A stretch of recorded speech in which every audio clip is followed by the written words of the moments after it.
Lidera a millones de criaturas, constituyendo así la falange de María Mulambo, dando innumerables beneficios a encarnados y desencarnados. Oración. María Mulambo de las 7 sayas, mi reina, conozco tu fuerza y tu poder, te pido encarecidamente, que vayas a mi hombre, haciéndole pensar en mí las 24 horas del día, que, nombre de la persona, no tenga ojos para ninguna otra mujer, que no sea yo, su mujer, que, nombre de la persona, quede excitado solo de oír mi voz, que, nombre de la persona, piense en hacerme su esposa, que, nombre de la persona, aumente su nostalgia, su deseo de verme y quedarse conmigo, que, nombre de la persona, tenga muchos celos de mis pasos, y que me llame a cada instante, que, nombre de la persona, se arrepienta de haberme dejado ir, y ahora quiera casarse conmigo, que, nombre de la persona, sea cariñoso, amoroso, dedicado, tierno y deseoso de hacerme el amor, que piense en mí todo el tiempo, que, nombre de la persona, no tenga ojos, para ninguna otra mujer que no sea yo, que solo yo sea la única mujer para, nombre de la persona, que, nombre de la persona, tenga solo un propósito, hacerme a mí su esposa, y hacerme feliz siempre, ya está hecho, confío en ti, mi reina, que, nombre de la persona, venga a mí, muy apasionado y loco de amor, que, nombre de la persona, sea solo mío, y defienda nuestro amor que es para mí. La historia de María Mulambo, María Rosa de la Concepción. En el siglo XIX, a fines de 1818, época en que Brasil caminaba rumbo a su independencia de Portugal, mantenía costumbres y estilo de vida de una colonia. Fue en ese tiempo que nació en Alagoas, la hija de los Manaes, una respetada familia de hacendados que vivían de criar ganado en la región próxima al entonces pueblo de Penedo. María Rosa la Concepción, ese era su nombre, creció sobre los arraigados moldes educacionales de la época. Cuando llegó a la etapa de su adolescencia, Brasil ya era independiente, pero ella no gozaba de esa independencia. Tenía en las manos de su padre, su destino sellado. Como sucedía con millares de jóvenes mujeres de aquella época, era muy común los pactos de casamiento, pero no entre los enamorados, sino entre familias que consideraban que los integrantes de las familias denominadas y consideradas poderosas y tradicionales debían unirse entre sí, importando solamente intereses comerciales, territoriales y hasta políticos. María Rosa la Concepción no escaparía a ese destino, ya que a los 19 años fue prometida a Vicente, un joven hijo de otra familia de hacendados de apellido Cardens. Común parecía el otro lado de esta historia, ya que María Rosa no amaba a Vicente, sino que era Luciano, el capataz de la hacienda de los Manaes, el dueño de su corazón. Luciano era un viudo sin hijos, con casi el doble de la edad de María Rosa, empleado muy eficiente y servía a la familia hasta en los tiempos difíciles, como en los momentos de sequía que asolaban periódicamente al nordeste de Brasil. Luciano era un hombre de carácter incuestionable, dote que ciertamente no sería considerado por el coronel Manaes, en caso de que el capataz propusiese oficialmente casamiento con la hija del hacendado. Luciano y María Rosa estaban perdidamente enamorados el uno por el otro, viviendo un romance clandestino pero verdadero. Luciano y María Rosa veían cómo se aproximaba el nefasto día del combinado casamiento de María Rosa con Vicente. El noviazgo de 6 meses ya se había expirado, cada día que pasaba menores eran las esperanzas de solución. En junio de 1837, 3 meses antes de la fecha pactada para la ceremonia nupcial, María Rosa y Luciano apelaron a la única salida que les parecía posible, la fuga, y de esta manera huirían hacia las tierras de Pernambuco. Esa fue la salida posible, pero no honorable, por lo menos para las familias ofendidas y para las costumbres del pueblo. El escándalo fue una noticia que trascendió en distintas haciendas y estancias de aquella región. Los 2 hermanos de María Rosa planeaban, juntamente con su padre, buscarlos y castigarlos severamente.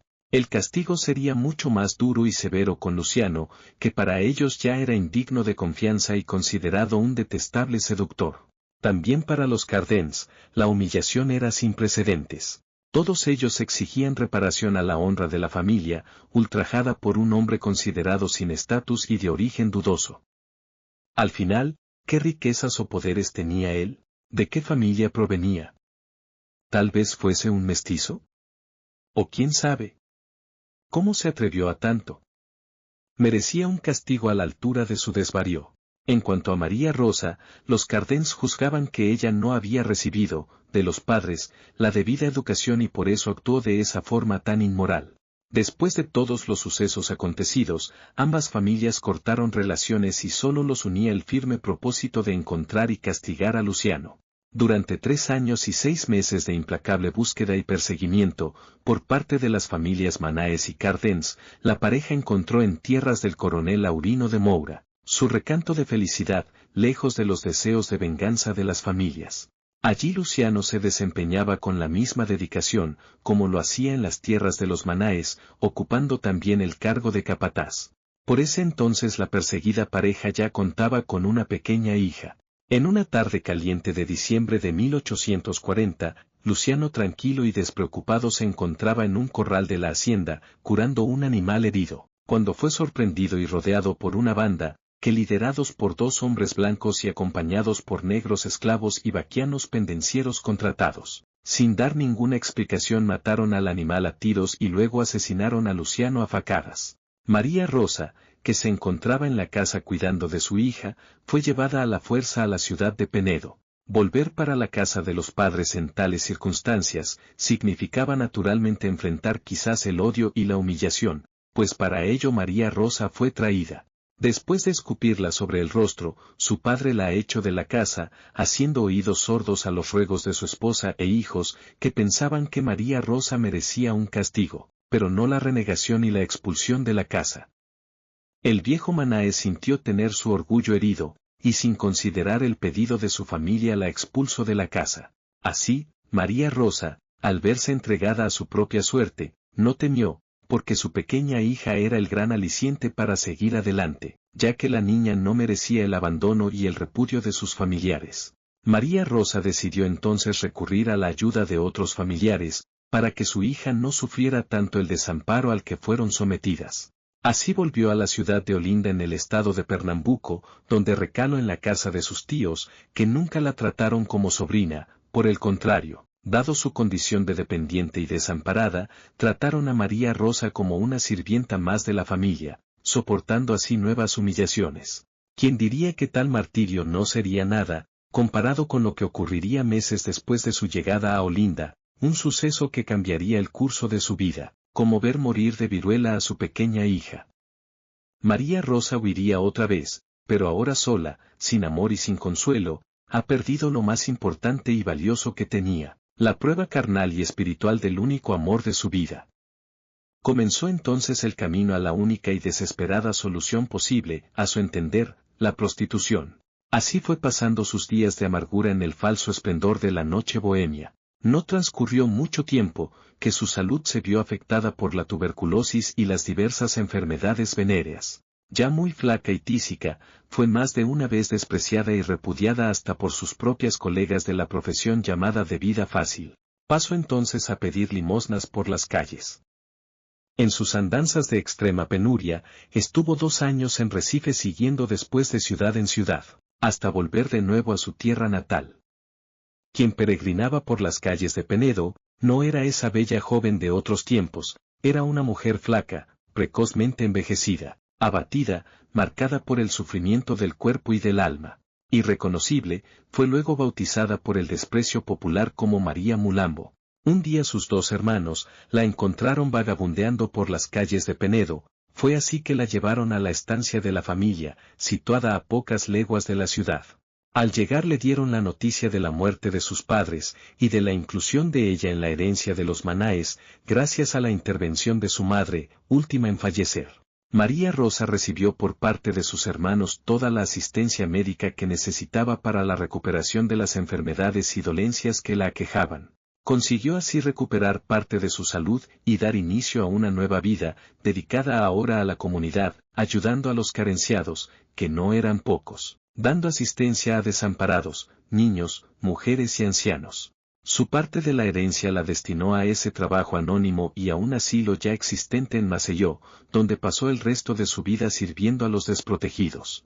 Fue en el año 1857 en que María Rosa da Conceição falleció. Y fue recibida en el plano astral por muchos conocidos y parientes y por aquellos a los que había beneficiado en la vida terrenal. Así continuó siendo llamada cariñosamente ahora de María Mulambo.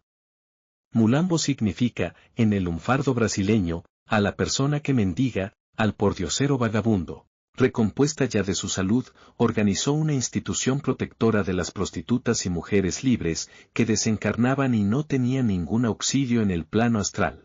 Además de eso, ayudó a fundar un asilo para personas idosas y enfermas, que llegadas al plano astral, no poseen la debida fuerza mental de recuperación.